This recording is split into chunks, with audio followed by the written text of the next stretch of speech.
अस्सलामुअलैकुम, good morning. चलिए जी, good morning. मतलब आज हम इतने दुखी हैं, चल रही है कि इतने दुखी हैं कि हमने ये सोचा है कि हम चाय कॉफ़ी पानी भी नहीं पियेंगे। वो आया नहीं है अभी। मतलब अगले 3 मिनट के लिए वो वैसे सामने खड़ा हुआ है हमारे। आ जाए। अच्छा हाँ, तो गुड मॉर्निंग कर लेते हैं चलें, और इंशाल्लाह इस दुआ के साथ कि आज का दिन हमारा कल वाले दिन से बेहतर गुजरे। कल वाले दिन से तो बेहतर ही गुजरेगा। आज कोई टॉर्चर नहीं है। नहीं, कोई ऐसी बात भी नहीं होती, अल्लाह ना करे, कुछ भी हो सकता है। लेकिन कल बड़ा टॉर्चर हुआ जो मैच हमने देखा, पाकिस्तान अफगानिस्तान का match.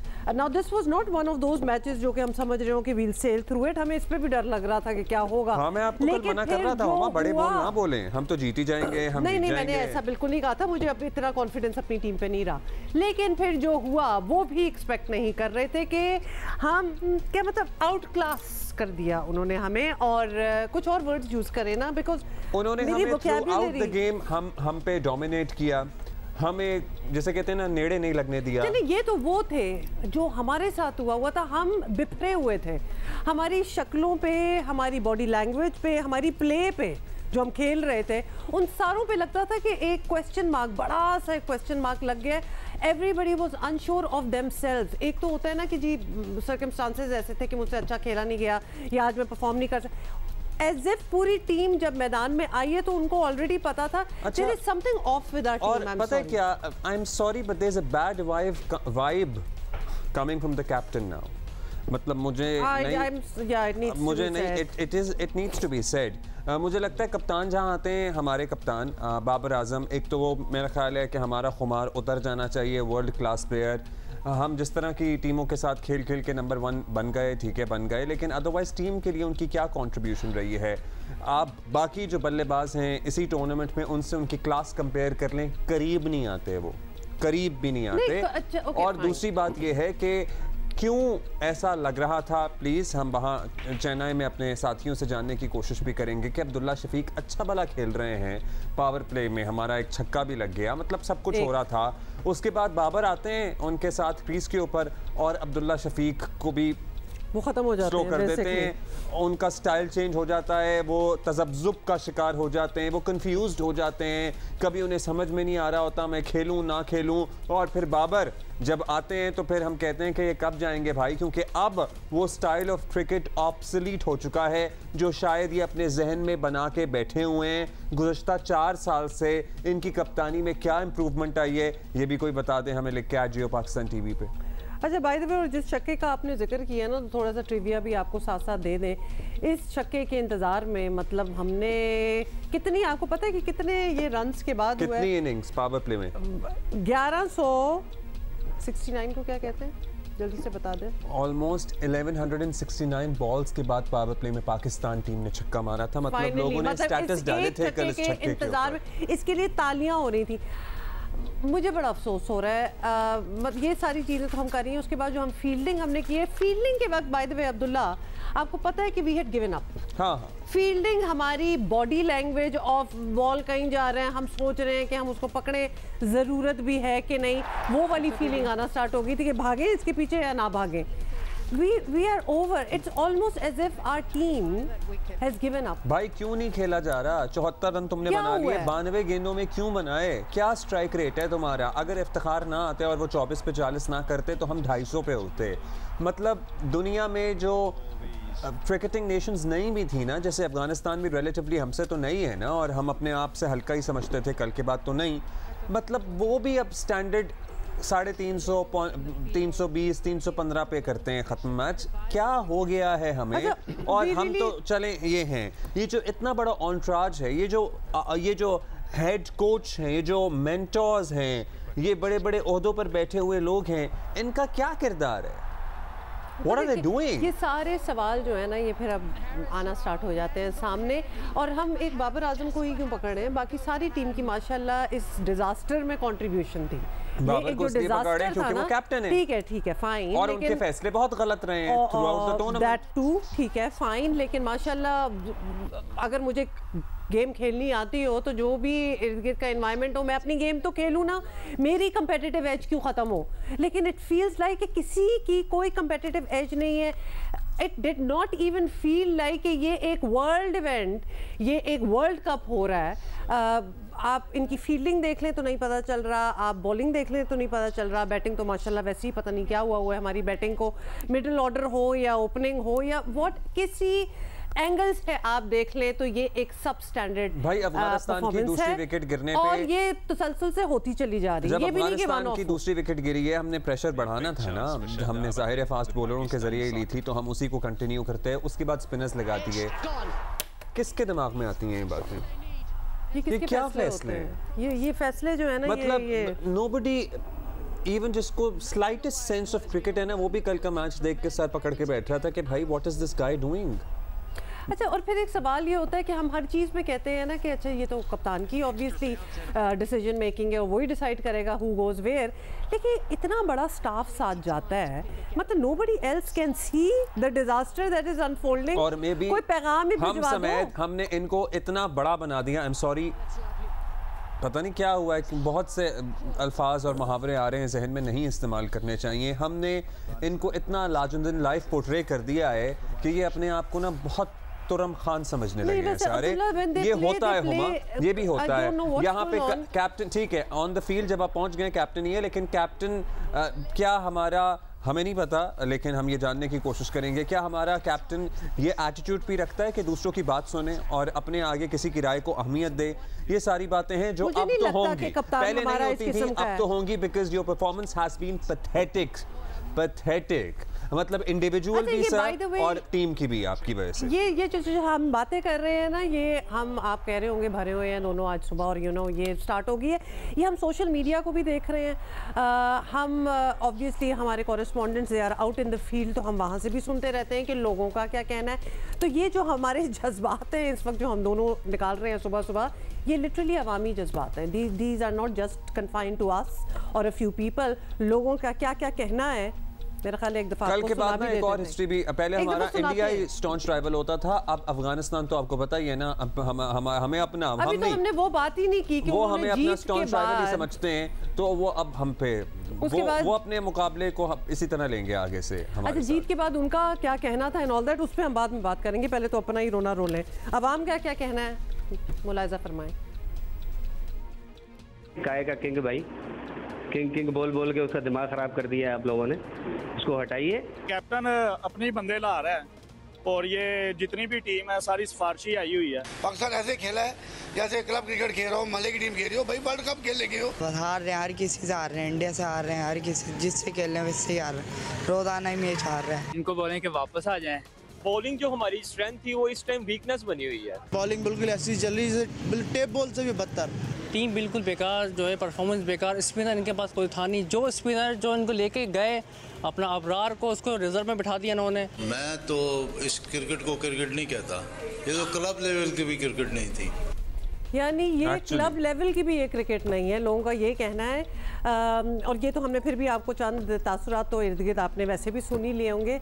What is happening and what needs to be done Abdullah, सारी इमरजेंसी ये है। एंड ऑल्सो या तो ये लिटरली कोई आखिरी मैच हो रहा होता ना किसी एवी इवेंट का, अभी बहुत मैचेस रहते हैं पाकिस्तान का, अगर यही रहा when they get on the field तो उनकी बॉडी लैंग्वेज, शक्लों से पता चल जाता है कि ये उम्मीद नहीं है इनमें, ये होपलेस थोड़े से फील कर रहे हैं, थोड़ा सा लगती है ना, पोस्टमार्टम भी करने की जरूरत है। आई एम श्योर दिस में be a very very unpopular opinion, लेकिन 4 साल हो गए ना, आपको याद है कि वो ट्रैक कैसे बदला गया था, सरफराज चल रहे थे, कैप्टन सब ठीक ही था, टीम भी जीतती थी, सब कुछ था, उसके बाद कैसे उन्हें पता नहीं, खैर जैसे भी सारा निज़ाम बदला गया, सिलसिला बदला गया, बाबर आए, उनके साथी आए, वो सारा कुछ आया। सो क्या हमारे क्रिकेट बोर्ड में एक्चुअली मेरिट को भी मलूज़े खातिर रखा जाता है? तो आई एम सॉरी टू से ये भी एक सवाल है। यस, और अगर हम क्रिकेट बोर्ड की ही बात कर रहे हैं तो क्रिकेट बोर्ड इन इटसेल्फ में मेरिट है, मतलब रोज को बंदा बदल रहा होता है, कभी हेड बदल रहे हैं, कभी उनके सबऑर्डिनेट्स बदल रहे हैं, ये म्यूजिकल चेयर्स और ये मजाक जब बोर्ड में चल रहा है तो why should we even expect कि हमारी टीम बेहतर परफॉर्म करेगी। उदास थे ही भारतीय क्रिकेट फैंस, वो भी हमारी परफॉर्मेंस को लेके एक्चुअली दुखी थे मतलब हाँ, वो इतनी दुखी हमारी परफॉर्मेंस थी कि किसी भी क्रिकेट लवर को बुरा लग सकता है, दुखी हो सकता था। और भारत से हम एक्सपेक्ट नहीं करते कि भाई वो तो हम तो हार ही गए, वो तो खुश होंगे, लेकिन नहीं, वो दुखी थे हमारी परफॉर्मेंस को लेकर। देख लें बेशक, क्योंकि हमारे नुमाइंदा आपको पता है उधर ही हैं, तो उन्होंने हमें बताया। ये देखें, बाबर को देखने आता, फिर बाबर की तरफ से कोई भी गलती नहीं, उसका फील्डिंग बहुत ही मिस फील्डिंग हुआ है। दिल टूट गया, नो वर्ड्स, आई कांट। पूरा पाकिस्तान ही गलत कर गया, ऐसा फील हुआ आज। आपकी जो बॉलिंग है एक नंबर वर्ल्ड क्लास थी। आफ्टर एशिया कप जब आप इंडिया के साथ हारे, उसके बाद आपकी बॉलिंग बिल्कुल जीरो रह गई। पाकिस्तान अच्छा नहीं खेला, अच्छा परफॉर्मेंस नहीं करा है और आगे जाके भी अच्छा नहीं करेंगे ऐसा लग रहा है, क्योंकि ये ग्राउंड में उनके पास स्पिनर नहीं है। कुछ भी नहीं हुआ, जीतने वाला मैच हार दिया। इमाम सिर्फ कमर पे हाथ रखे खड़ा है, वो सिर्फ 25 प्लेयर की लायक है वो। उफ, दिल टूट गया। मैं मतलब उनके भी तासुरात सुन के ना दोबारा से एक दफ़ा हुआ कि जितना भी हमारी एक राइवलरी हो, एनिमोसिटी हो क्रिकेटिंग वर्ल्ड में, इंडिया पाकिस्तान की आवाम तो आवाम होती है, तो उनमें से कितने आए थे देखने। और टू बी ऑनेस्ट, अगर आप देख रहे होते तो आप लोगों ने शर्ट्स पहनी हुई थी पाकिस्तान की, व्हेन यू न्यू कि ये पाकिस्तानी नहीं है। हमारे बहुत कोई ऑलमोस्ट कोई फैंस वहाँ जा ही नहीं सके, लेकिन there were people who were supporting Pakistan. और यकीनन भाई हमारा आपके साथ साथ बिल्कुल दिल टूटा है। अच्छा जी, एक सवाल ज़ाहिर आता है कि भाई आप बताएं कि हमारा सफ़र आगे जारी रहेगा या नहीं रहेगा। जारी रह भी सकता है, नहीं भी रह सकता। अगर हम सेमीफाइनल तक पहुंच भी गए तो क्या हम डिजर्व करते हैं, ये ज़रूर एक सवाल है। ऑल्दो चौथे स्पॉट अभी भी आपको कोई, आई एम सॉरी टू से कि इफ्स एंड बट्स की ज़रूरत है, हमारी एंडिंग हो रही है। नहीं मैं इंशाल्लाह लेट्स, पता नहीं ये जो उम्मीद है ना अंदर से, ये ख़त्म नहीं होनी चाहिए। तो बड़ी अच्छी बात है, आप में उम्मीद है, क्योंकि वो जो प्लेयर्स जब ग्राउंड में उतरते हैं ना, उनमें हमें कोई उम्मीद नजर नहीं आ रही। ना उनकी आंखों में चमक होती है, not at all, they are almost scared of the task of 50 overs. चेहरों पर उम्मीद कुछ भी नजर नहीं आता है। और वो प्रोटीन वाली बात दुरुस्त है, मेरा ख्याल है कि कोई स्ट्रेंथ ही नहीं है अपर बॉडी। खैर, सिकंदर बख्त हमारे साथ मौजूद हैं यहाँ से, और अतीकुर रहमान हमें ज्वाइन कर रहे हैं फ्रॉम चेन्नई से ज्वाइन अक्रॉस द बॉर्डर। सो अतीक के पास पहले सर्टनली जाएंगे। अभी हमने कुछ साउंड बाइट्स क्लिप्स देखे हैं जो आप लोगों ने लिए थे ऑफ द क्राउड, जो कि डिसअपॉइंटेड था पाकिस्तान की प्ले में। पाकिस्तान के अपने प्लेयर्स, मैनेजमेंट जो वहाँ है, उनके क्या तासुरात हैं, कुछ वो आपने फील किया? जी हुमा, कल रात में जब मैच खत्म हुआ तो हमें शायद ये था कि एक बहुत ही नॉर्मल से कोई खिलाड़ी भेज देंगे जवाब देने के लिए, जो ना जवाब दे सकेगा और ना, लेकिन बाबर आजम सामने है। लेकिन बाबर आजम की जो बॉडी लैंग्वेज थी वो बहुत ज्यादा टूटी हुई थी। और कल उन्होंने ये भी बॉलिंग पे भी उन्होंने काफी तनकीद की, और फील्डिंग पे उन्होंने कहा कि ना जाने किस कोच के अंदर खिलाड़ी खड़े होते हैं और जब बॉल आती है तो आपको मालूम ही नहीं होता कि क्या हो रहा है क्या नहीं। और इसी तरह उन्होंने कहा, वो तो ये कह रहे थे बाबर आजम के 280 290 अच्छे हैं, लेकिन उसके बाद इफ्तिखार अहमद से भी बात हुई, लेकिन इफ्तिखार अहमद का ये कहना था कि ये, अगर वो कहते हैं, हकीकत ये है कि ये 300 प्लस की विकेट थी, जो कि हमने बहुत कम रन्स बनाए हैं। लेकिन बाबर आजम कह रहे थे कि रन्स बहुत सही हैं, लेकिन हमारी बॉलिंग फील्डिंग जिसके तो बाबर की खाम ख्याली गलत फहमी वहाँ किसी ने क्यों नहीं दूर की? पार स्कोर, एवरेज स्कोर इसी विकेट पे 350 320 है। मतलब उन्हें अभी भी इदराक नहीं था कि he should have played better. उनको ज़्यादा रन करने चाहिए थे, कम गेंदों पर करने चाहिए थे, और हमें एक बड़ा टोटल सेट करना चाहिए था। वो क्यों इस स्टाइल ऑफ क्रिकेट में, आई एम सॉरी, फंस के रह गए हैं कि 270-80 पे आप गेम जीत सकते हैं आप? अब्दुल्ला, ये बात तो बहुत पहले से हो रही है बाबर आजम के हवाले से, क्योंकि स्ट्राइक रेट के हवाले से, कि जब वो आते हैं, अगर आप कल के मैच में देने में, पिछले मैच की बात नहीं करता, तो 5.6 की एवरेज हमारी लेके चल रही थी ओपनर, लेकिन जब बाबर आजम आए तो 4.8 की हो गई एवरेज।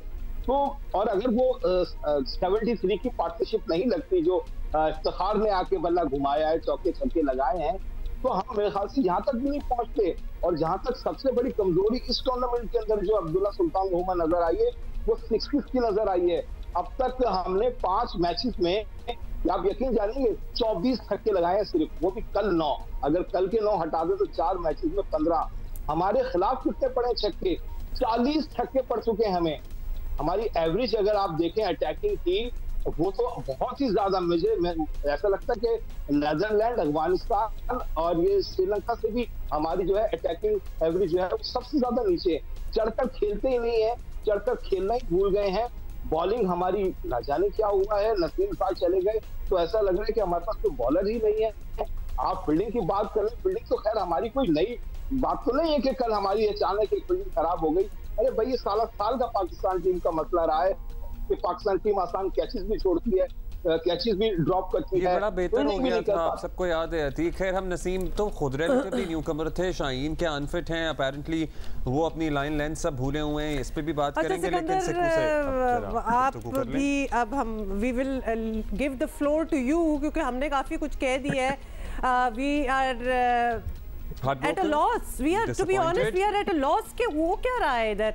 पाकिस्तान की टीम को मिकी आर्थर ने शुरू में बड़ा अच्छा इंडिया के अगेंस्ट जब मैच हुआ था तो कह दिया था कि हमारी बड़ी टिमिड इनिंग्स थी, एंड टू बी ऑनेस्ट वो चीज़ हमारे साथ ज़रा चिपक सी गई है। डरे डरे हम फील्ड पे जाते हैं, हमें हमारा सेल्फ कॉन्फिडेंस कहाँ गया? मैं तो हंस रहा हूँ इसलिए कि आज मैं बहुत आराम से बात करूंगा। मैं जितनी बातें किसी ना पहले तो मैं वो गुनगुना देता हूँ ना नूरजहां का गाना दोबारा से कि कहाँ तक सुनोगे, कहाँ तक सुनाएं, हजारों शिकवे हैं, क्या क्या बताएं। आपने जितनी भी बातें की ना, मैं नोट डाउन कर रहा हूँ, मैंने हर एक का जवाब पहले दिया भाई, हर एक सवाल का जवाब। जब मैं कहता था तो उन्होंने कहा इसका सॉफ्टवेयर अपडेट कर दो कि ये बहुत ज्यादा बोलता है, और मतलब कि जो अब क्राउड बोल रहा है तो आप उसका क्या करेंगे। मैं तो कब से कह रहा हूँ कि भाई बाबर आजम साहब जो हैं वो सिर्फ अपने लिए खेलते हैं। मैं अल्फाज नहीं इस्तेमाल करना चाहता कि जी वो सेल्फिश है, आई एम वेरी सॉरी अगर मैं बोलूँ। अब मैं क्या आप कहाँ से शुरू करना चाहते हैं मुझे बताएं, मुझे तो पता है नहीं। मतलब आप बताओ ना, मुझसे कुछ सवाल तो करो। कहाँ से कि सारा सिस्टम चल रहा था, फिर बाबर साहब आए, फिर उनके साथी भी आए। 4 साल में उनको एक बेहतर कप्तान बन जाना चाहिए था, वो अपनी कप्तानी या स्टाइल ऑफ कैप्टनसी बेहतर नहीं कर सके। हर कोई सीख जाता है इतने अरसे में। तो देखो बाबर अब्दुल्ला, जब तुमने ये बात की ना कि 4 साल पहले सारी चीजें सही चल रही थी सरफराज से, इसको किसने तब्दील किया? हमारे साबिक वजीर आजम साहब ने किया, जो समझते हैं कि उन्हें क्रिकेट का सब पता है।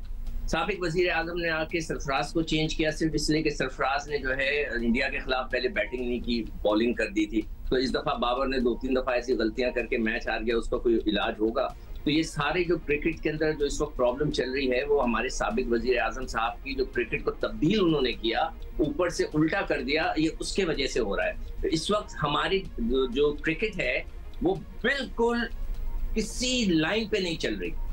इवन के रमीज राजा जैसे अपने जो बहुत बड़े अपने आप को क्रिकेटर समझते हैं, उन्होंने भी वो आ गए चेयरमैन, उन्होंने भी कुछ नहीं किया। इस क्रिकेट को हमने पूरा रिवैम्प करना है, नए तरीके से क्रिकेट शुरू करनी है। इस वक्त आप कह रहे थे ना, वो बाबर कह रहा था कि ये लड़के पता नहीं क्या सोच रहे होते हैं फील्ड के अंदर, उनका जहन वहां नहीं होता। अरे भाई, अगर ये ऑस्ट्रेलिया में होता तो हम कह भी सकते थे कि जहां पर वो हिल साइड स्टेशन पे वो लोग बैठे होते थे, वो तो वो भी नहीं है। यहाँ पे सिर्फ लोग ये सोच रहे होते हैं ग्राउंड में कि मेरा कॉन्ट्रैक्ट कौन सा होने वाला है, मैं कौन सी लीग खेलने जाऊंगा। सबसे पहले अगर पाकिस्तान क्रिकेट बोर्ड चाहता है कि ये हमारे लड़के सुधर जाएं, इनकी सारी लीग्स बंद कर दें। क्या हिम्मत है क्रिकेट बोर्ड में? क्रिकेट बोर्ड में खुद अपनी हिम्मत है, वो तो अपनी कुर्सियां बचा रहे हैं। सबसे पहले इनकी लीग्स बंद कर दें, इनको सीधा करें, लाइन पे लाएं और फिर नई टीम बनाएं। और एक और ऐसी एक बात है जिसका मैं सिर्फ चाहूंगा कि कोई रिपोर्टर जाए और सर्वे करे क्रिकेटर्स से, लोगों से नहीं, जो क्रिकेट खेलते हैं ना उनसे जाके सर्वे करें कि इश्यू क्या है। वो मैं कहना नहीं चाहता, इसलिए कि अभी मैं कहूंगा तो फिर मेरा सॉफ्टवेयर फिर अपडेट किया जाएगा, तो मैं ये कहना नहीं चाहता। मैं सिर्फ एक ही चीज कहूंगा कि अतीक से कि जब वो वापस आए या हमारे जो कराची में रिपोर्टर्स हैं वो खेलने वाले क्रिकेटर्स से जाके पूछें कि इस वक्त पाकिस्तान के क्रिकेट में क्या चल रहा है, कौन लोग स्ट्रांग हो गए हैं, कौन लोग हैं जो अपनी मर्जी से लड़के लेकर आते हैं। सिकंदर, बिल्कुल ऐसा ही हम ये जी सिकंदर हम ये बिल्कुल बात भी कर रहे थे कि मैनेजमेंट पे भी नजरें डालनी चाहिए। मतलब ये सिर्फ प्लेयर्स की बात नहीं है, ऊपर से आप लोग फील्डिंग की बात कर रहे हो। एक मिनट, आप फील्डिंग की बात कर रहे हो, कोई बता सकता है कि हमारा फील्डिंग कोच कौन है? मैं तो नहीं जानता उसको, वो पाकिस्तानी है। कौन है वो भाई? कौन है? किसका रिश्तेदार है? कौन से दोस्तियां हैं कि वो फील्डिंग कोच है? मैं जब वहां पर फील्डिंग कराता था पाकिस्तान टीम के साथ, मैंने 26 टेस्ट मैच खेले थे। मुझे लड़के कहते थे, मैं नाम नहीं लूंगा उन लड़कों का, कि आपने तो सिर्फ 26 खेले, मैं 40 खेला हूं, आप मुझे बता रहे। ये उनके अल्फाज थे, ठीक है। अब एक ऐसा बंदा जिसको कोई नहीं जानता, कोई उसकी स्टैंडिंग नहीं है, उसका कोई प्रोफाइल नहीं है, वो कोई नहीं है। दूर दूर तक मैं आप पूछ रहे किसी से वो फील्डिंग कोच कौन है, उसकी कोई बात सुनता होगा? अच्छा, कोई सुनता होगा? अभी आपने सवाल किया कि ऑफिशियल बात सुनते होंगे। अरे सर कोई नहीं सुनता, ये लड़के ऑफिशियल्स को खुट्टा लाइन लगा के रखते हैं। जब तक इन लड़कों को आप नहीं तोड़ेंगे ये सही नहीं होगा। अच्छा मेरी बात सुने अतीक, आप लोग तो इतना इंटरेक्शन रहता है आपका खिलाड़ियों के साथ, आपको लगता है कि एटीट्यूड का भी मसला है? मतलब they are probably not willing. हम let's start from the captain and why not start from Babar, क्योंकि हमने बहुत लाडला बनाया, सर पर चढ़ाया, प्यार निछावर किया इस कौम ने, फिर एट टाइम्स वो प्यार आपके सर पे भी चढ़ जाता है और आप ना कुछ सुनने के लिए तैयार होते हैं और अपने आप को बहुत ही कुछ सुप्रीम क्रिएचर समझना शुरू हो जाते हैं। क्या एटीट्यूड का मसला है हमारे स्टार्स में? अब्दुल्ला आप सही कह रहे हैं, और जहां तक सिकंदर बख्श साहब ने निशानदेही की है बिल्कुल सही की है। आप जब तक डोमेस्टिक नहीं खेलेंगे, आप अगर सिर्फ 5 स्टार होटल्स में और गैर मुल्की दौरों पर और गैर मुल्की लीग्स पर तवज्जो रहेगी तो फिर ये एटीट्यूड प्रॉब्लम आएंगे। आप खेले ना डोमेस्टिक, पाकिस्तान की डोमेस्टिक क्रिकेट चल रही है, कौन खेल रहा है इस टीम के? मुझे बता दें किसने डोमेस्टिक क्रिकेट खेलकर यहाँ पर आ रहा है।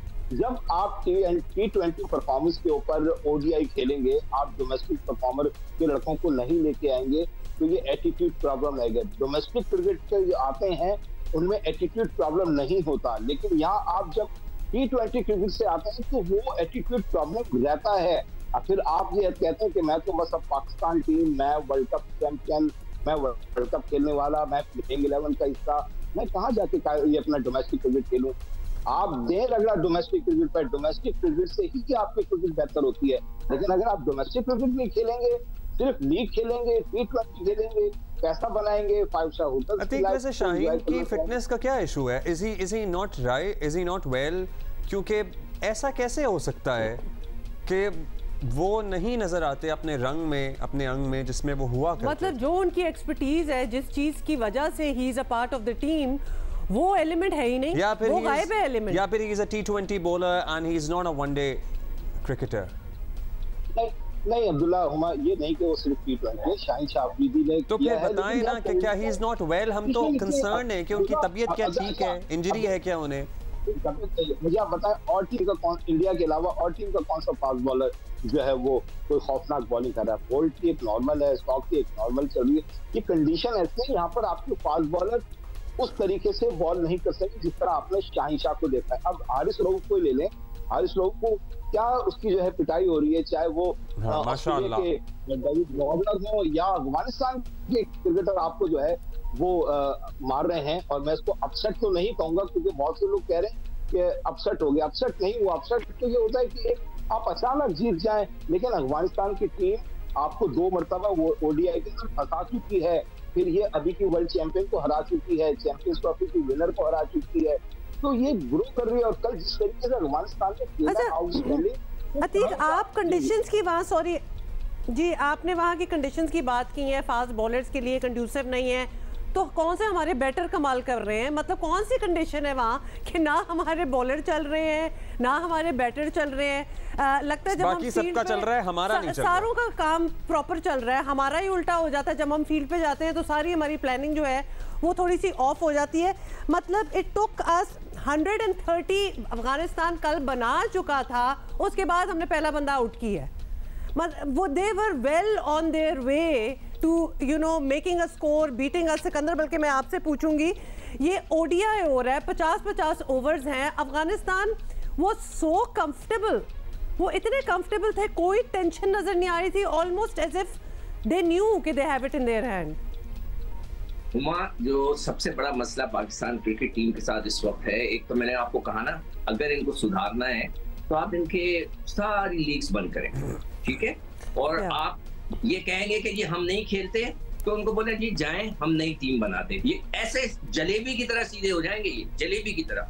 हमारा जो मसला है ना, वो है कि हम सिर्फ और सिर्फ T20 की क्रिकेट खेलना चाहते हैं, हम सिर्फ T10 खेलना चाहते हैं जहां से इनको पैसा मिलता है, दैट्स ऑल।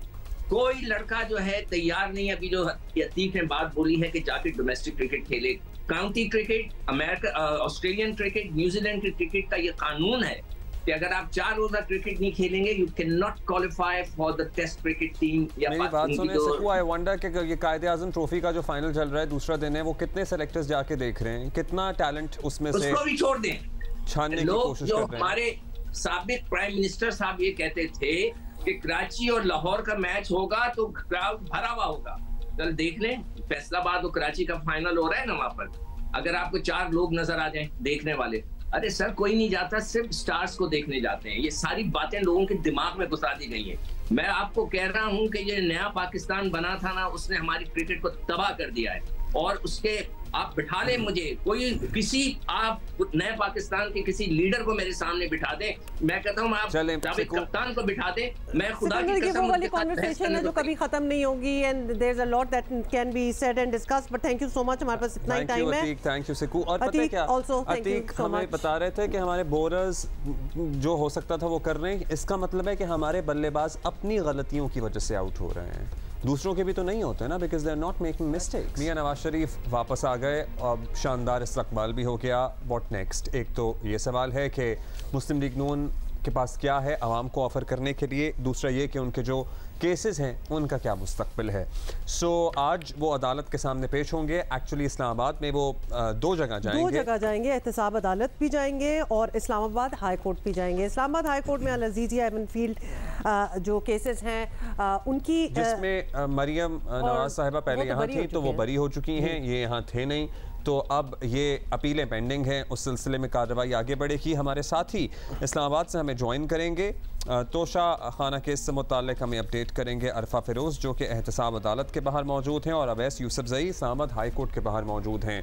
थोड़ा सा आप दोनों हमें बता भी दें कि ये बाय रोड आ रहे हैं लाहौर से, रायवेंट से ट्रैवल करके, क्या मामला है? वेरी ब्रीफली केस का भी बता दें, बिकॉज ऑब्वियसली 4 साल बाद नवाज शरीफ आ रहे हैं तो केस पे बात होगी।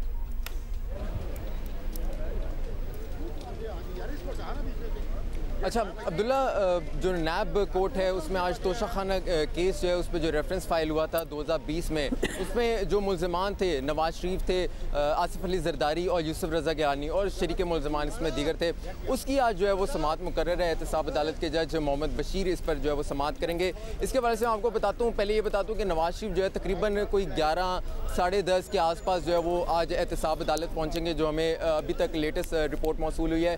बाई रोड वो मरी से जो है वो आएंगे और इस डायरेक्टली जो है वो एहतसाब अदालत पहुँचेंगे, उसके बाद फिर वो इस्लामाबाद हाई कोर्ट जाएंगे। एहतसाब अदालत के बाद थोड़ी सी आपको बता दूं कि इस टाइम सिक्योरिटी बहुत ज़्यादा है, काफ़ी सख्त सिक्योरिटी है, इस्लामाबाद पुलिस काफ़ी ज़्यादा यहाँ खड़ी है, बाहर भी खड़ी है और अंदर भी खड़ी है।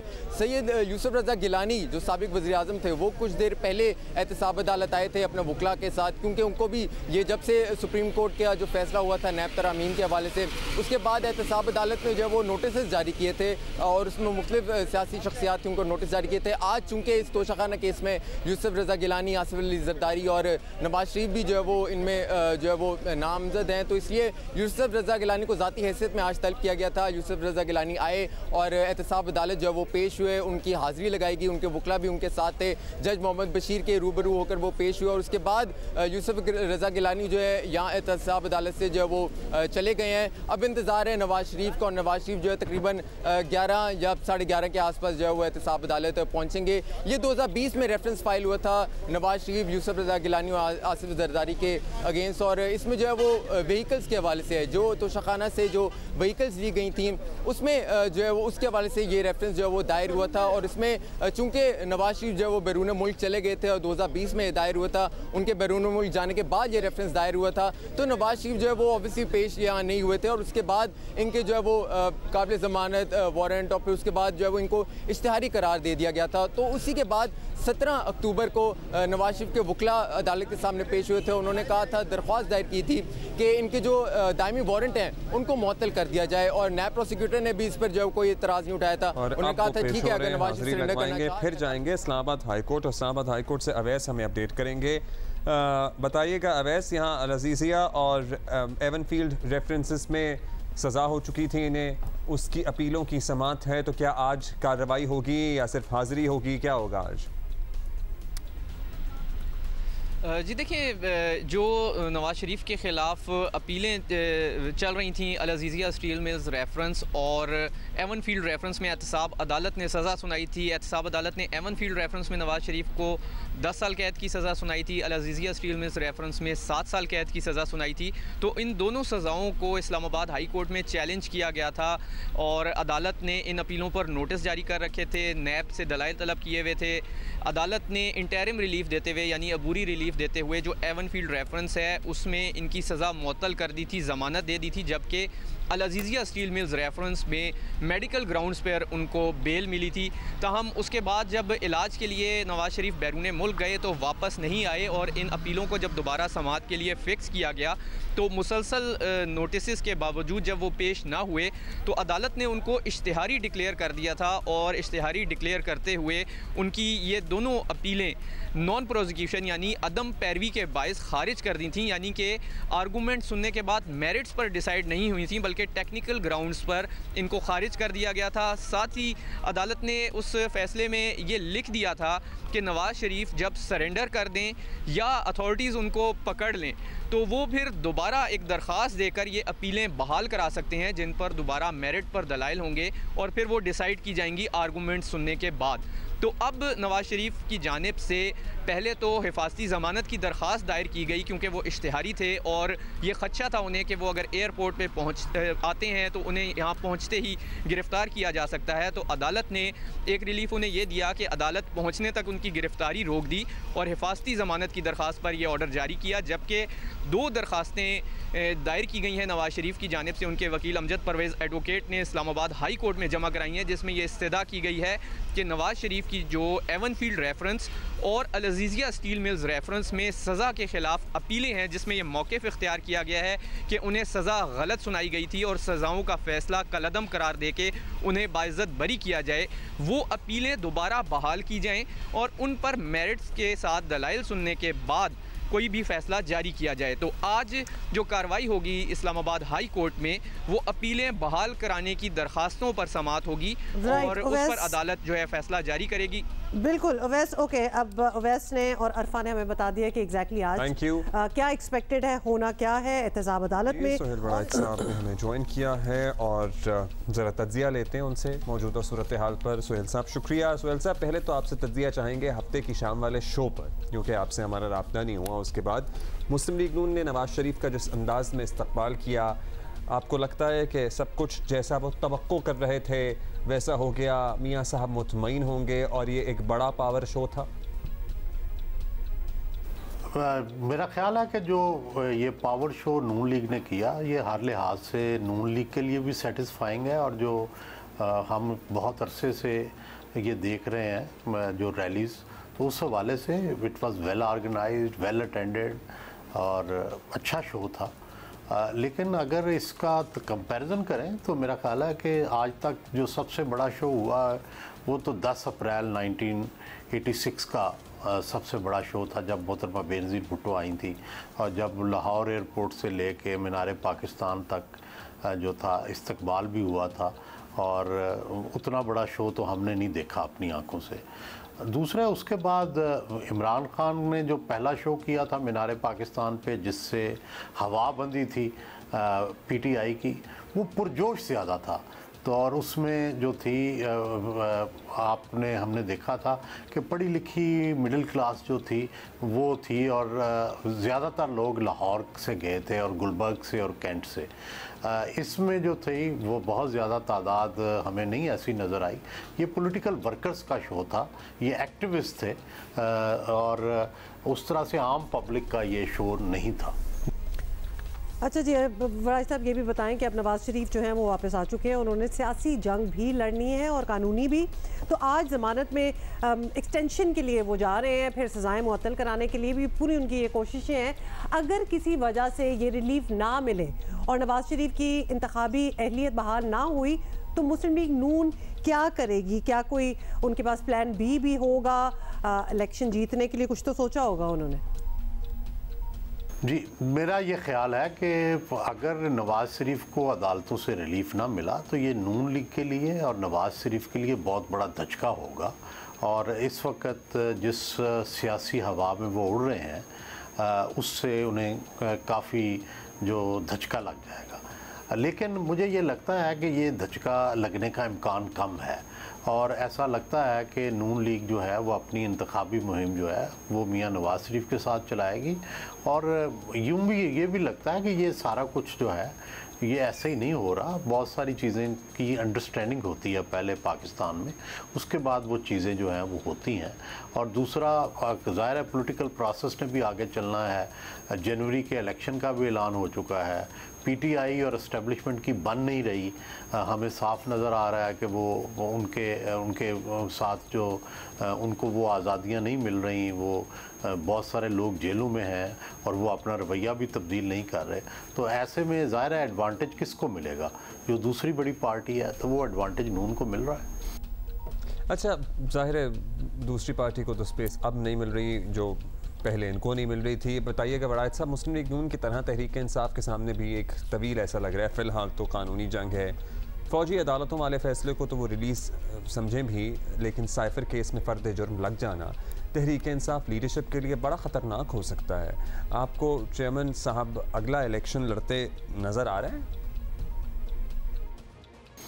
देखिए जी, इसमें मेरी बड़ी वाज़ेह राय है कि असूली तौर पर तो उन्हें लड़ने की इजाज़त होनी चाहिए, उस सबको एक इजाज़त होनी चाहिए। लेकिन हम देखते हैं कि ऐसा होता नहीं है, हमारी ख्वाहिशें बहुत सारी जो हैं वो पूरी नहीं होती। जैसे 2018 में नवाज़ शरीफ को जेल भेज दिया गया था और इलेक्शन करवा दिए गए थे उनके बग़ैर।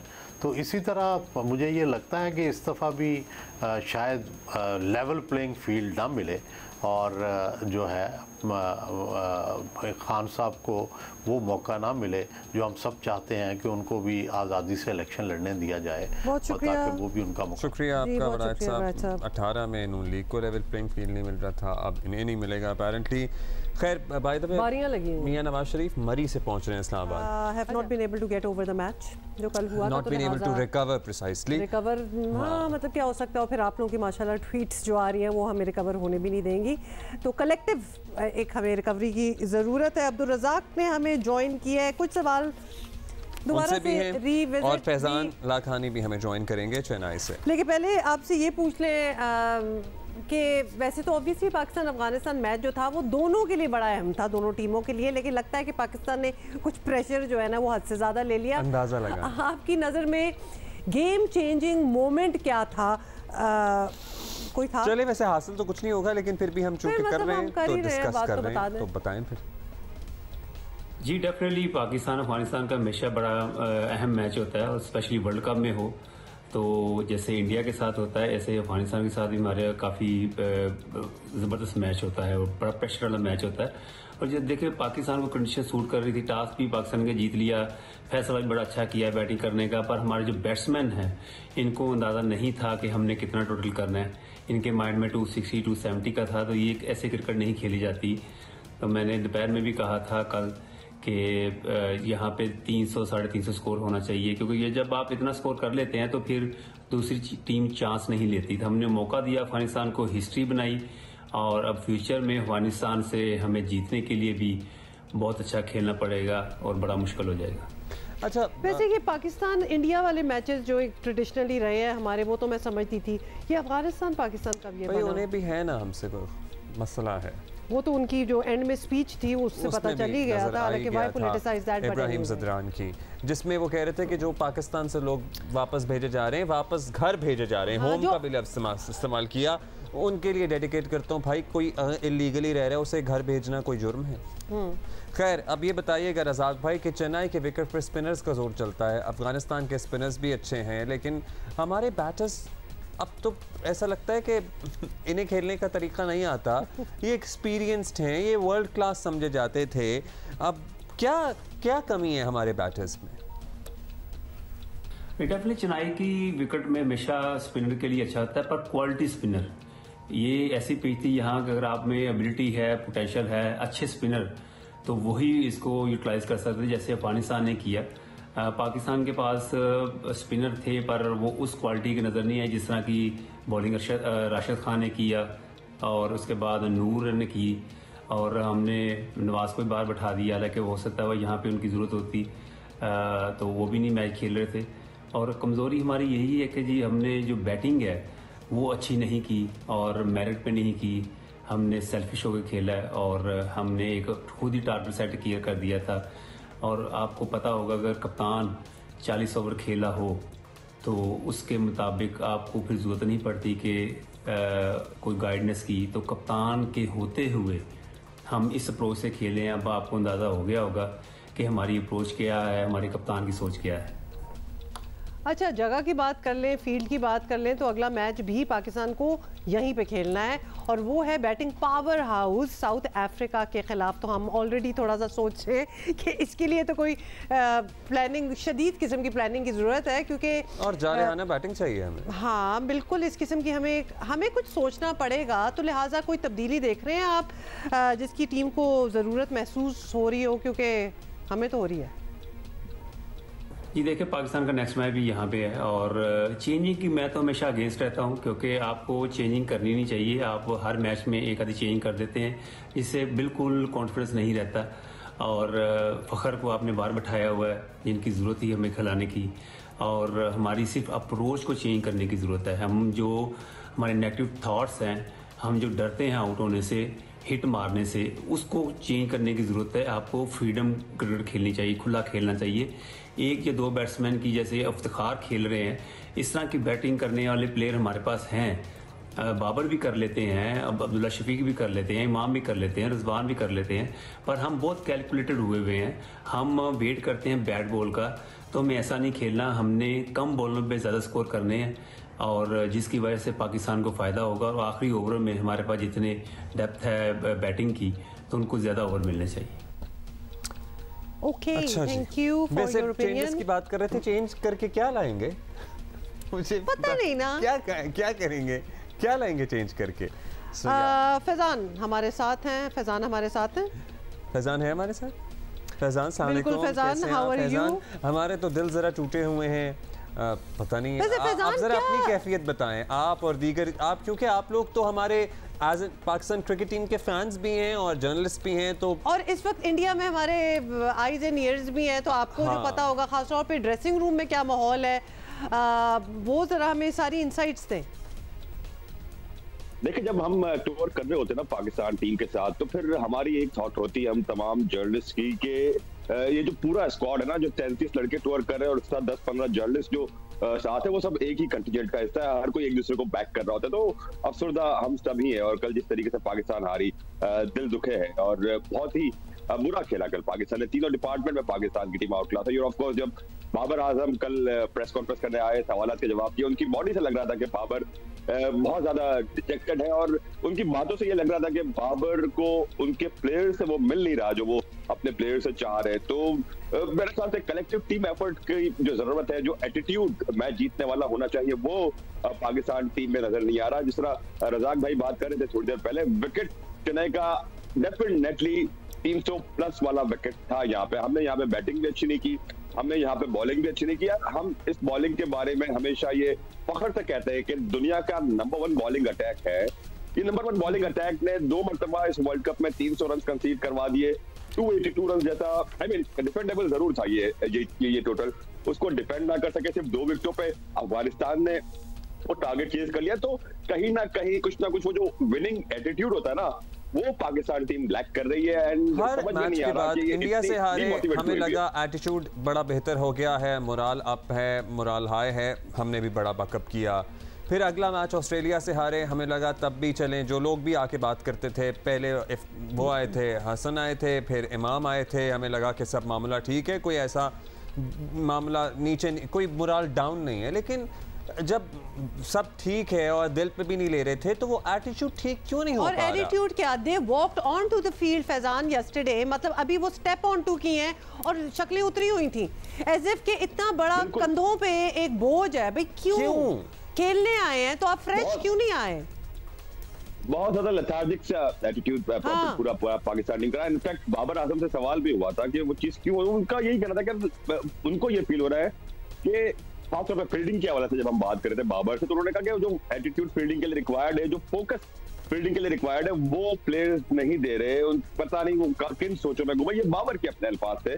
ये थॉट्स कहीं और नहीं होनी चाहिए, फील्ड पे होनी चाहिए। तो बाबर को खुद ये लग रहा है कि प्लेयर्स की थॉट पे क्रिकेट से फोकस नहीं कर पा रहे, कहीं और उनकी सोचा, पता नहीं वो क्या सोच है, वो प्लेयर से ही पता चलेगा। बट अब पाकिस्तान के पास वही सिचुएशन हो गई जो पाकिस्तान के लिए हमेशा बड़े इवेंट्स में होती है कि ये हार जाए, वो हार जाए, हम दुआ कर ले अल्लाह करे ये हो जाए। तो हम उस सिचुएशन में still it's not over for Pakistan.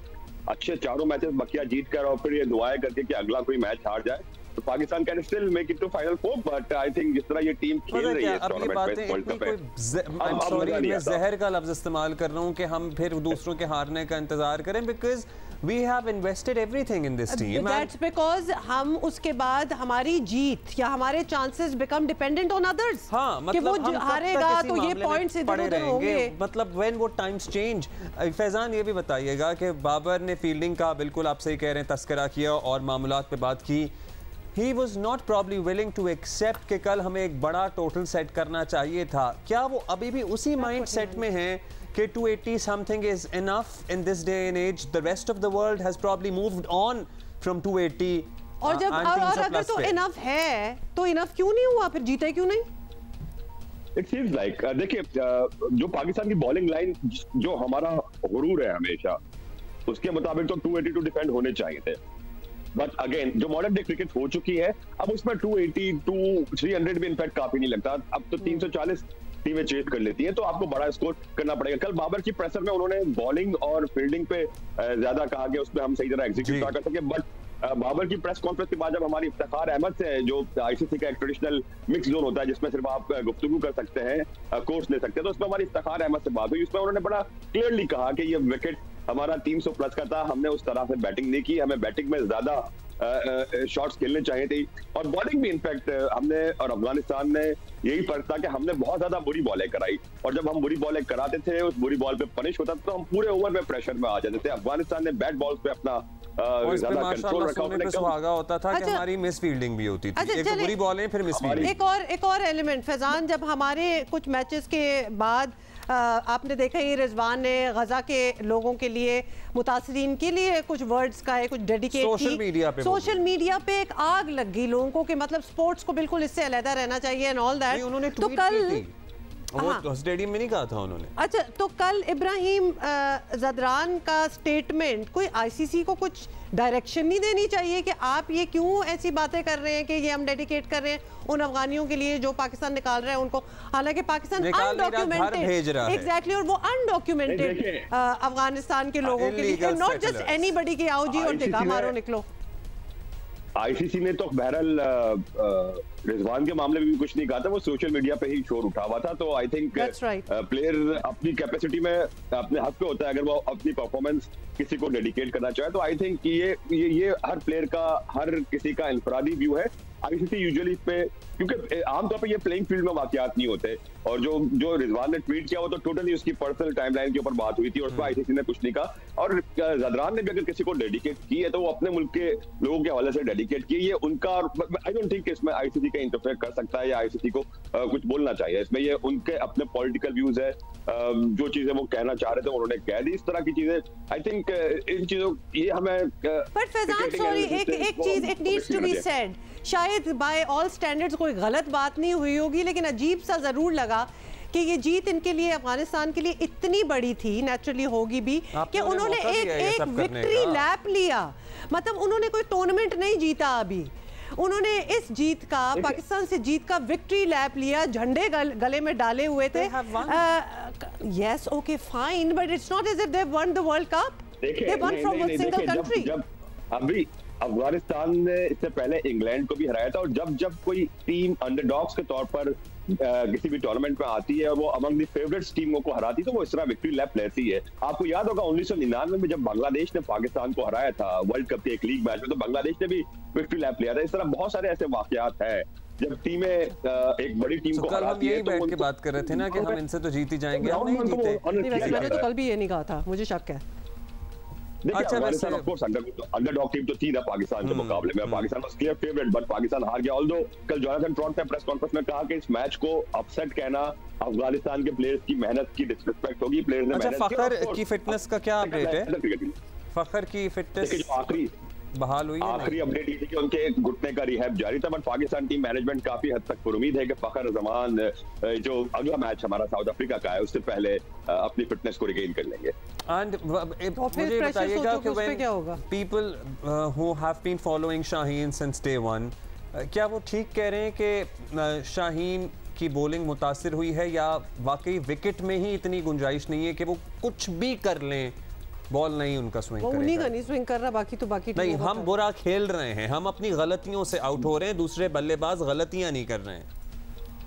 देखिए, इंडिया के अलावा दीगर टीमों के पास बॉलर भी स्ट्रगल कर ही रहे हैं, उनको भी पिटाई हो ही रही है, बट हाँ, जो हम एक्सपेक्ट हमेशा करते हैं शाहीन अब भी जो उनका अपना सेट किया हुआ बेंचमार्क है उससे थोड़ा सा पीछे। देखिए, विकेट ना मिलना ये एक अलग बात है, रन पड़ना ना पड़ना एक अलग बात है, बट बॉलिंग में वो जो एक स्पार्क नजर आना चाहिए वो थोड़ा सा वो शाहीन ने पिछले मैच में नजर आया। शाहीन ने बहुत ज्यादा जान मारी थी, थोड़ा सा वो जो शाहीन वाली एक बात होती है जो हमेशा शाहीन से एक्सपेक्ट करते हैं कि आते ही शुरू में ही टीमों पे प्रेशर डाल देगा ओपोनेंट से, वो वाला शाहीन, आई मीन जो the real Shaheen Afridi we knew, वो मिस कर रहे हैं हम। एब्सोल्युटली। चलिए जी, हम भी लेट्स सी अगले मैच में क्या होता है। बहुत शुक्रिया Faizan, thank you for updating us from Chennai Bharat. और किसी तरीके से ये जो प्रेशर की एक लुक होती है ना, कि एक शक्ल पे आ जाना, और फिर जब इतने ज़्यादा लड़कों की शक्ल पे आ जाएगी और वही जा रहे होंगे ग्राउंड में, इस चीज़ को किसी तरीके से हटाना है। Can we fake it?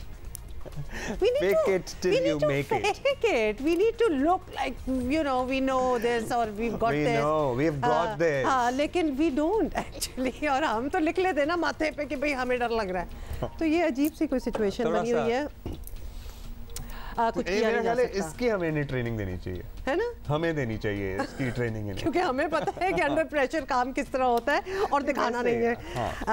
Because overall TV medium, you can't express whatever is going inside here or here. Not entirely, yes. हाँ, so you can't, you know, let it come on your face. So आप हमसे राब्ता करें, हम आपको सिखाएंगे किस तरह आपने अपनी बॉडी लैंग्वेज मेंटेन करती है on the fields. In the meantime, let's move on. और भी बड़े गम है ज़माने में, जैसे कि पोलियो पूरी दुनिया से ख़त्म हो गया। याद है कुछ साल पहले तक हम 3 मुल्कों का नाम लेते थे, पाकिस्तान, अफगानिस्तान और नाइजीरिया।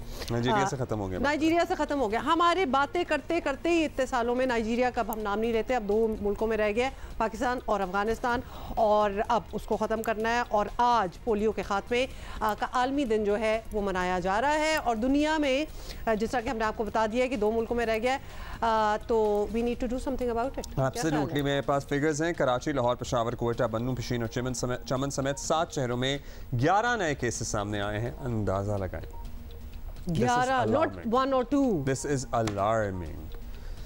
और ये है सूरत हाल। पेशावर में 4, कराची में 2, जबकि दीगर 5 शहरों में माहौलियाती नमूनों में 1-1 पोलियो वायरस की तस्दीक हुई है। हालिया केसेस के बाद मुल्क के मुख्तलिफ इलाकों में माहौलियाती नमूनों में पोलियो वायरस के केसेस की तादाद कितनी हो गई है? 54। मुझे तो लग रहा है ये रैपिड फायर की तरह फैल रहा है। बढ़ रहा है। पिछले कुछ दिनों में, पिछले कुछ सालों में जब हम रिपोर्ट करते तो एक साल में 1-2 की बात होती थी, कहीं वजीरिस्तान वगैरह में इधर उधर। ये तो हम तो आराम से आके। डॉक्टर शहजाद बेग हमारे साथ मौजूद हैं, उनसे मालूम करते हैं कि क्या चल रहा है। डॉक्टर साहब, आज पोलियो का आलमी दिन है, इंसदाद पोलियो का। अब ये दिन अब पाकिस्तान, अफगानिस्तान के लिए लिटरली रह गया। हमारे लिए ये एक शर्म का मकाम तो है ही कि अब तक पोलियो पाकिस्तान से ख़त्म नहीं हो सका, लेकिन अभी तो हमें लग रहा है कि बढ़ रहा है, और अगर ये ख़त्म भी नहीं हो सका तो क्या वजह है इसकी? जी, सबसे पहले तो हमें ये चीज़ समझने की ज़रूरत है कि आज अगर हम पोलियो डे मना रहे हैं दुनिया भर का, तो इसका मकसद ये है कि हम दुनिया भर का जो पैगाम है वो पाकिस्तानी कौम को भी दे सके, कि लोगों में ये आगाही पैदा कर सके कि पोलियो का ख़ात्मा कितना ज़रूरी है और अपने बच्चों को सेहतमंद बनाना कितना ज़रूरी है। देखिए, पाकिस्तान में 157 डिस्ट्रिक्ट्स हैं, और इस वक्त जो पोलियो का वायरस है जो वो सिर्फ 3 अजला में है, और जो पोलियो के जो 3 केसेस हुए हैं वो 3 के सब बन्नू में एक ही यूनियन काउंसिल में हुए हैं। सो हमने पोलियो वायरस को महदूद तो कर दिया है, पूरे पाकिस्तान से हम उसको महदूद करके सिर्फ 3 डिस्ट्रिक्ट्स में ले आए हैं, लेकिन वहाँ हमें थोड़ी सी मुश्किलात का सामना करना पड़ रहा है।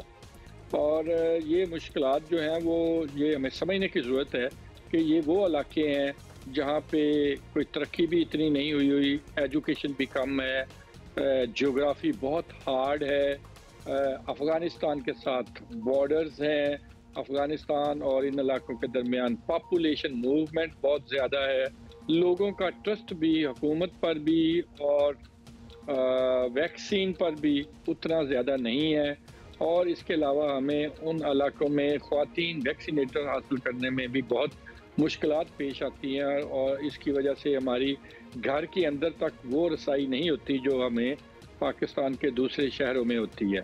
सो 98-99% पाकिस्तान को हम पोलियो से पाक कर चुके हैं, लेकिन इन इलाकों में इन जो कि मैंने ऊपर वजूहात बयान की हैं उनकी वजह से हमें थोड़ी सी दुश्वारी पेश आ रही है। हाँ, लेकिन हम तो यहाँ कराची की भी बात कर रहे हैं, तो हम कराची को तो बहुत ही इवॉल्व्ड शहर समझते हैं, और यहाँ तो ऐसी प्रॉब्लम्स नहीं होनी चाहिए। यहाँ भी 2 केसेस निकल आए हैं। एनीवे, डॉक्टर साहब ये बताएं, इंसदादे पोलियो प्रोग्राम अब तो बहुत दिहाइयों से जारी है, और हुकाम हमेशा ये दावा करते हैं कि इस साल कुछ हो जाएगा और इस साल हम बिल्कुल इसका मुकम्मल खात्मा कर देंगे, लेकिन कुछ खास होता नहीं है। तो ऐसा तो नहीं कि हमारे हुकाम ही कहीं कमज़ोरी दिखा रहे हो, और जितना जारहाना तौर पर इन कैंपेन्स को चलाना चाहिए वैसे ना हो रहा हो?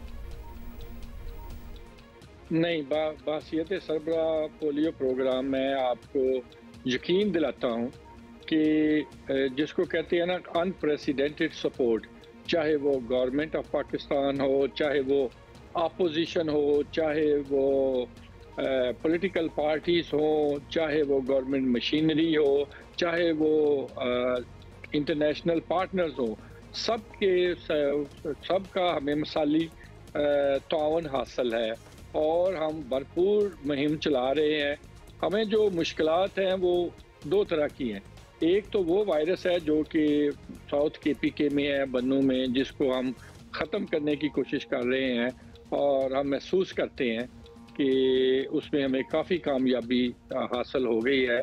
लेकिन हमें दूसरा जो ख़तरा आजकल दरचार है वो ये है कि अफ़गानिस्तान से पॉपुलेशन की मूवमेंट की वजह से, और क्योंकि अफ़गानिस्तान में इस वक्त काफ़ी आउटब्रेक फैली हुई है पोलियो की, तो उस वजह से हमारे माहौलियाती नमूनों में वायरस बहुत ज़्यादा आ रहा है दूसरे अज़ला में, जिसकी वजह से हम पूरी मुहिमें करने की कोशिश कर रहे हैं। दूसरी बात यह है कि हमें ये भी समझने की ज़रूरत है कि जब 1994 में जब हमने ये पोलियो प्रोग्राम शुरू किया था, तो पाकिस्तान में पोलियो के 20,000 से ज़्यादा केसेस थे, आज सिर्फ 4 हैं।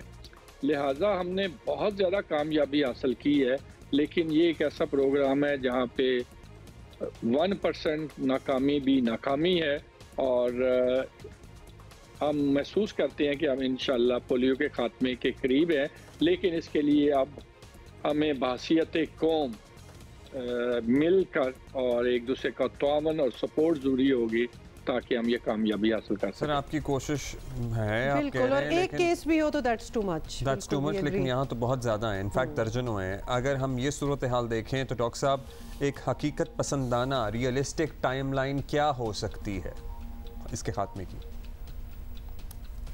जी देखिए, हमारा जो टारगेट है, क्योंकि पाकिस्तान को पोलियो फ्री डिक्लेयर करने के लिए पाकिस्तान को 3 साल तक वायरस का कहीं डिटेक्ट नहीं होना चाहिए, तो हमारी कोशिश तो यही है कि वो 3 साल अगर हम शामिल कर लें तो 2026 के एंड तक हम इंशाल्लाह पाकिस्तान को पोलियो फ्री करने में कामयाब हो जाएंगे, और यही हमारा इंटरनेशनल कम्युनिटी से वादा है कि हम 2026 में सर्टिफिकेशन लेंगे कि पाकिस्तान इज़ पोलियो फ्री। लेकिन ये भी समझने की ज़रूरत है कि पाकिस्तान पोलियो फ्री तभी होगा जब हमारे साथ अफ़गानिस्तान भी पोलियो फ्री होगा, क्योंकि वायरस के लिए पाकिस्तान और अफ़गानिस्तान में कोई फ़र्क नहीं है। बहुत शुक्रिया आपका। इंशाल्लाह 2026 तक हमें कर लेना चाहिए। वैसे ये doctor Shadad Baig, thank you so much for being with us. Lack of facilities and jahalat are the main reasons, to be honest. Jahalat is the main reason. गजा पर बिल्कुल सूरत हाल आपको बताएं कि इजरायली फ़ौज के वहशियाना फ़िज़ाई हमले जारी हैं और एक ही रोज़ में 182 बच्चों समेत मज़ीद 436 अफराद को शहीद कर दिया गया है। शुहदा की तादाद जो है वो 5200 से ज़ायद हो गई है। 2055 बच्चों और 1100 ख़वातीन समेत 15,000 से ज़ायद फ़लस्तीनी ज़ख्मों से चूर हैं। हमास ने मज़ीद 2 यरगमारी ख़वातीन रिहा करती हैं। दोनों इसराइली ख़वातीन रफ़ा क्रॉसिंग से इसराइल मुंतकिल हो गई हैं। हमास पहले भी एक माँ और बेटी को रिहा कर चुका है। अमेरिका ने इस रिहाई का खैर मकदम किया है, मगर इसराइली मुशीर कहते हैं कि तमाम यरगमारी भी रिहा कर दिए जाएँ तब भी गजा को ईंधन की फराहमी बंद रहेगी। मतलब कि अब जो भी यरगमारी रिहा हो ना हो, उन्होंने ये ठान लिया है, उनको ये जवाज़ मिल गया है अब कि इनको सफ़ाए हस्ती से मिटाना है। उधर इसराइली वज़ीर दिफ़ा ने ख़बरदार किया है कि गज़ा की पट्टी पर मुतवक्के ज़मीनी हमला 3 माह तक जारी रह सकता है। दूसरी तरफ जनूबी लबनान से हिज़्बुल्लाह भी इसराइली फ़ौज पर हमले कर रही है। ताज़ा कार्रवाई में हिज़्बुल्लाह ने इसराइली गाड़ी को रॉकेट से तबाह किया। इसराइली फ़ौज की जानिब से भी हिज़्बुल्लाह के ठिकानों पर गोलाबारी का सिलसिला जारी है। इसराइली फ़ौज ने हिज़्बुल्लाह के एक फ़ौजी कंपाउंड और एक चौकी को निशाना बनाने की तस्दीक की है। हमले में हिज़्बुल्लाह के 4 कारकुनों की हलाकत का दावा भी किया है। मगरबी सुपर पावर्स की पुश्त पनाही के साथ इसराइल जदीद तारीख की एक बड़ी नस्ल कुशी का इरादा किए बैठा है और उस पर गामजन है, और जो वो अपने बारे में दुनिया को बताते हैं ना कि हमारे साथ ये किया गया, वो अब मुसलमानों के साथ कर रहे हैं। बेसिकली बिल्कुल वही कर रहे हैं। और अब भी दुनिया अगर चुप रही तो सबके सब मुजरिम करार पाएंगे। अक़वाम मुत्तहिदा के आलमी दिन पर ये याद दहानी ज़रूरी है कि हम ये बता दें कि इस वक्त अगर कोई बोलेगा नहीं गज़ा के लोगों के लिए, फ़लस्तीनियों के लिए, जो कि इसी तरह लिटरली कितने 78 और सो ईयर्स से वो यही जी रहे हैं, उनकी नस्लें, उनकी जनरेशन्स जो हैं वो इस चीज़ से गुजर रही हैं। और अब लगता है कि इजराइल ने ठान लिया कि अब हम इनको ख़त्म करके पहले इनको इनकी ज़मीनों से निकालो, इनके घरों से निकालो, इनके इलाकों से निकालो और फिर इनको अब मार पीटो। अगर ओरल हिस्ट्री स्टोरीज़ अगर आप देखें ना, आजकल सोशल मीडिया पे बहुत हैं, पुरानी जो फ़लस्तीनी फैमिलीज़ हैं उनकी कहानियाँ आप सुने कि किस तरह जब ये सेकेंड वर्ल्ड वॉर के बाद बहुत से जूस को निकाल दिया गया था जर्मनी वगैरह से, पोलैंड से, कहाँ से वो इधर आए थे, इकट्ठे हुए थे, इन्होंने उनको अपने घरों में जगह दी थी फ़लस्तीनियों ने। ये नहीं पता था कि ये एक दिन हम ही को हमारे घरों से निकाल के ये सारा कब्जा कर लेंगे। मतलब रोंगटे खड़े हो जाते हैं इनकी ये कहानियाँ सुन के कि ये क्या हुआ है। तारिक अबुल हसन आपको पता ही है, और अली इमरान सैयद जियो न्यूज़ के हमारे साथी जो पहुँचे हुए हैं इस जंग के मुताल्लिक हमें अपडेट करने के लिए। लेबनान के इसराइली सरहद के बिल्कुल करीब वाक़े एक इलाके में मौजूद हैं और वहाँ से हमें ताज़ा सूरत हाल बता रहे हैं। जी तारिक। कल गजा के शहरियों पे कल की जो रात थी वो बहुत ज़्यादा भारी रही है। खुद इसराइल की तरफ से बहुत ज़्यादा हमलों का इतराफ़ किया गया और कोई एक दिन में 450 से ज़्यादा लोगों की शहादतें हुई हैं गजा में, जिसमें आधी से ज़्यादा तादाद बच्चों की है। अब तक मजमूई तौर पर कोई 5,500 शहादतें लोगों की गजा के अंदर हो चुकी हैं, जिसमें बच्चों की तादाद 2,000 से ज़्यादा है और ख़वातीन की तादाद कोई 1,200 के करीब बताई जा रही है। तो इससे अंदाज़ा लगाया जा सकता है कि इसराइल की जो वहाँ पे वहशियाना कार्रवाइयाँ हैं उसके नतीजे में जो सबसे ज़्यादा नुकसान हो रहा है वो बच्चों का हो रहा है, ख़वातीन का हो रहा है। यहाँ पर आम लोगों की ज़िंदगी इससे कशीदा सूरत हाल की वजह से बहुत ज़्यादा मुतासर हुई है और जनूबी लबनान के इलाका ख़ासतौर पर फलों की पैदावार के लिए बहुत मशहूर है। यहाँ पर केले, अनार, अंगूर और सबसे बढ़कर ये जैतून का जो यहाँ पर बागात हैं, ये इनकी आमदनी का भी बहुत बड़ा ज़रिया है और यहाँ पर और दुनिया भर में मशहूर है, इसलिए ये एक्सपोर्ट भी होती हैं चीज़ें। तो एक जो लबनानी यहाँ पे जनूबी लबनान के रहने वाले हैं उनकी मईशत का बड़ा ज़रिया ये बागात हैं उनके और इसके ज़रिए हासिल होने वाली आमदनी है। एक और बात यह कि फ़लस्तीनियों के लिए ये जैतून का दरख्त बहुत अहमियत रखता है और इज़राइल ने ख़ासकर मगरबी जो किनारा है बैतुल मुक़द्दस का, वहाँ पर कोई 100 के करीब दरख्त अभी हालिया दिनों में काटे हैं। तो ये वो मतलब है कि इज़राइल हर उस चीज़ से फ़लस्तीनियों को टीज़ देने की कोशिश कर रहा है, उनको तकलीफ देने की कोशिश कर रहा है, जिससे फ़लस्तीनी वालेहाना मोहब्बत रखते हैं, वो बैतुल मुक़द्दस से मोहब्बत रखते हैं, वो जैतून के दरख्त से मोहब्बत रखते हैं, और इजराइल उनको जानबूझकर बैतुल मुक़द्दस की बेहुरमती करता है, इन जैतून के दरख्तों की बेहुरमती करता है और इन जैतून के दरख्तों को काटता है, जिसकी वजह से फ़लस्तीनी तकलीफ महसूस करते हैं। और हर तरीके से जो है वो इसराइल ये चाह रहा है कि फ़लस्तीनी किसी भी तरह इस इलाके, जो बचे कुछ थोड़े से इलाके के अंदर फ़लस्तीनी मौजूद हैं, गज़ा में और ग़र्ब उर्दुन में, यहाँ से भी निकल जाएं। बेसिकली ईज़ा टॉर्चर जैसे कहते हैं ना, जहनी तौर पर, जिस्मानी तौर पर, हर तरीके से हम टॉर्चर करेंगे। हाँ, लेकिन जिस्मानी जो हो रहा है ना इस वक्त, जिस तरह मारा जा रहा है, जिस तरह फैमिलीज़ को तोड़ा जा रहा है, मतलब अंधाधुन कत्ल हो रहा है वहाँ, वो इज़ द एक्चुअल टॉर्चर जी। और हम आपको पता है नया टैलेंट आपके सामने लाते रहते हैं। पाकिस्तानी फिल्मसाज आलमी सतह पर अपना काम दिखा रहे हैं, दुनिया के लिए बना रहे हैं। अमेरिका में मकीम है ऐसी ही एक Pakistani film maker, Los Angeles में रिहाइश पजीर हैं, उर्वा ज़ुबैर। ये शॉर्ट फिल्म्स बनाती हैं, कमर्शियल्स बनाती हैं, और पिछले 3 सालों में उन्होंने 50 कमर्शियल, बहुत ज़्यादा 50 कमर्शियल्स बनाए हैं। और उर्वा ज़ुबैर को उनकी शॉर्ट फिल्म्स जो हैं वो अब तक 23 अवार्ड्स जो हैं उनको उन पे भी मिल चुके हैं। शी इज़ क्वाइट अकम्प्लिश्ड, और उन्हें आज हमने जियो पाकिस्तान में दावत दी है। बहुत बहुत शुक्रिया आपने हमें ज्वाइन किया है उर्वा। सबसे पहले तो कैसी हैं आप? शॉर्ट फिल्म बनाना, कमर्शियल फिल्म बनाना, ये सब बड़े मुश्किल काम है, क्योंकि एक छोटी सी दुरानिये में एक कहानी बता देना, ये एज इट इज़ ये एक चैलेंजिंग चीज़ है। तो ये बताएं कि ये आपका रुझान इस तरफ कैसे आया, आपका इंटरेस्ट क्या है इस फील्ड में, और how did you start? Film making की तरफ मेरा इंटरेस्ट जो है वो काफ़ी छोटी उम्र से क्रिएट हो गया था। मैं मेरे ख्याल में 7-8 साल की उम्र होगी जब मेरे फादर जो है हमें कराची में सिनेमा लेके जाया करते थे। वहाँ हम बड़ी स्क्रीन के ऊपर जो है वो हॉलीवुड फिल्म्स देखा करते थे। तो वहाँ से जो है वो फिल्में और टीवी शोज़ के लिए जो है वो एक थोड़ा सा इंटरेस्ट क्रिएट हुआ। फिर मैंने साथ साथ अपनी तरफ से लिखना शुरू कर दिया। आई स्टार्टेड राइटिंग, और जैसे जैसे मेरी टाइम गुजरता गया और राइटिंग जो है वो मैंने कंटिन्यू की, तो मुझे अंदाज़ा हुआ कि फ़िल्म मेकिंग एक बहुत बड़ा आर्ट फॉर्म है। उसके अंदर आपने सिर्फ ये नहीं देखना कि स्टोरी क्या है, लेकिन आपने ये भी देखना है कि आप उस स्टोरी को बता कैसे रहे हो दुनिया में, like how do you tell that story to the world. तो उसके साथ जैसे आई स्टार्टेड वर्किंग मोर, मैं पहले शॉर्ट फिल्म्स में चली गई, फिर कुछ फीचर फिल्म्स में काम करने का मौका मिला, वहाँ से म्यूज़िक वीडियोस में चली गई, फिर अब कमर्शियल्स में आ चुकी हूँ, और अब दोबारा फीचर फिल्म्स की तरफ जा रही हूँ। तो जैसे जैसे हर प्रोजेक्ट के साथ साथ आपका पैशन जो है वो बढ़ता रहता है, आपका क्राफ्ट बढ़ता है, आपकी डिटर्मिनेशन बढ़ती है, लगन बढ़ती है। तो एक बहुत एडिक्टिंग किस्म का मीडियम है ये, स्टोरी टेलिंग। तो the more you do it, जितना आप आगे जाते रहते हो और हर प्रोजेक्ट के साथ साथ आप आगे बढ़ते हो, तो you just don't look back. अच्छा, आप चलें कमर्शियल्स तो जो क्लाइंट की रिक्वायरमेंट है उस पे बनाती होंगी, लेकिन आप जो अपनी फिल्में बनाती हैं, शॉर्ट फिल्म्स जो बनाती हैं, वो किन मौज़ूआत पर बेस करती हैं? कुछ जो काम हमारा आपकी नज़र से गुजरा उसमें ख़वातीन के इशूज़ से मुताल्लिक़ आपने काम करने की कोशिश की है, सो उस बारे में प्लीज़ बताइए।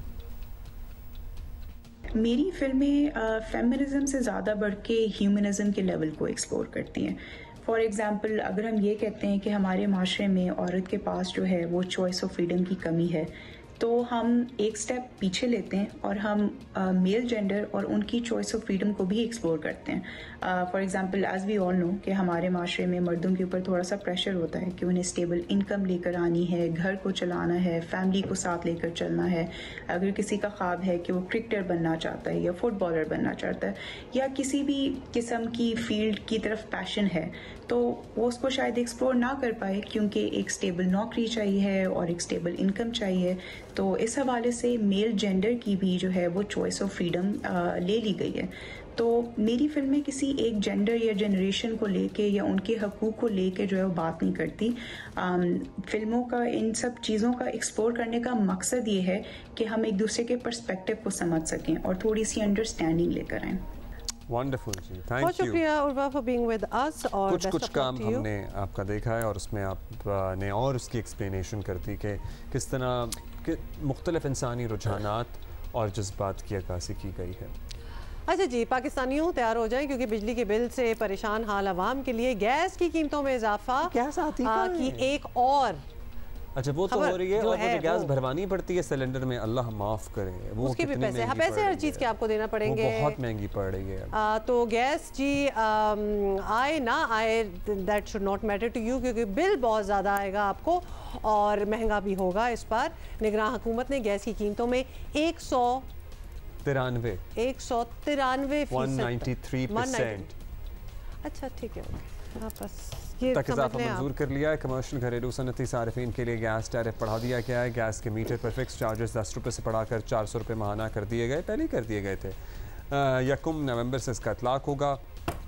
सनतों के लिए टैरिफ बढ़ने से महंगाई का नया तूफान आने का खदशा है। अरे ब्ला ब्ला ब्ला, ये हमें पता है। सीमेंट सेक्टर टैरिफ में 2900 रुपये फी MMBTU इजाफे से कंस्ट्रक्शन भी मजीद महंगी हो जाएगी। बाय द वे कोई अच्छी खबर ना, CNG के लिए गैस की कीमत 2595 रुपये फी MMBTU बढ़ा दी गई है। So this is the latest. कैसा लगा? अभी हम आगे मेरा ख्याल है बढ़ जाते हैं, इस पे ज़्यादा वक्त नहीं सर्व करते।